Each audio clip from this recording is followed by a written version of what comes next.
નમસ્કાર, જય માતાજી. આપણે આવ્યા છીએ માંડવી તાલુકામાં મોટા ગોનેસરની સીમ આવે છે ને, મોટા ગોનેસરની સીમ છે. અને આપણે અહીંયા કને આ ભાઈ છે, આ ફ્રીડમ જાત વાવેલી છે મેક્સી કંપનીનું. તો તમને આમાં કેવું લાગુ આ કપાસ બિયારણ? એકદમ સારું છે અને માલ પણ જીલવા પણ સારા બેસે છે, હાઈટ પણ ઘણી કરે છે પૂરું, ને રોગચાળો પણ ઓછો આવે. એટલે તમે દવા કેટલા સ્પ્રે કર્યા હતા? સ્પ્રે 5 કર્યા. 5 કર્યા. પણ એટલું આમ જઈને જોઈ રહ્યા તો રોગ નથી દેખાતો ને? દેખાતો લાંબા કાંઈ દવા છાંટી. અને લાલ ઈયળ તમને ક્યાં દેખાડી? સારી છે નહીં. અને હાલવામાં કેટલું લાગુ? હાલવામાં એકદમ સારું છે.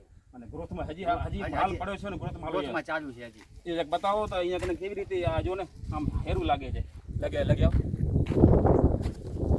એક ઝાડ નથી, તમે જુઓ બધા ઝાડમાં તમે જુઓ અહીંયા કને એટલો જ માલ છે. એવું નથી એક માલ બતાવી રહ્યા આપે. હા. અને આ બધા એક એક આવા પ્લોટ છે. જો આમાં એક વીણી થઈ ગઈ ને, એક વીણી કાઢી દીધી. ઓકે. અને આમ તમે આખો પ્લોટ નિરીક્ષણ કરો. આમાં લગભગ કેટલા એકર વાવેલું છે આપનું? 3 એકરમાં છે. 3 એકર વાવેલ છે. પણ સારામાં સારું હોય. તમે ખેડૂત સલાહ શું દેશો? જાત વવાય આ ફ્રીડમ ને ફાઈટર 2 જાત વવાય.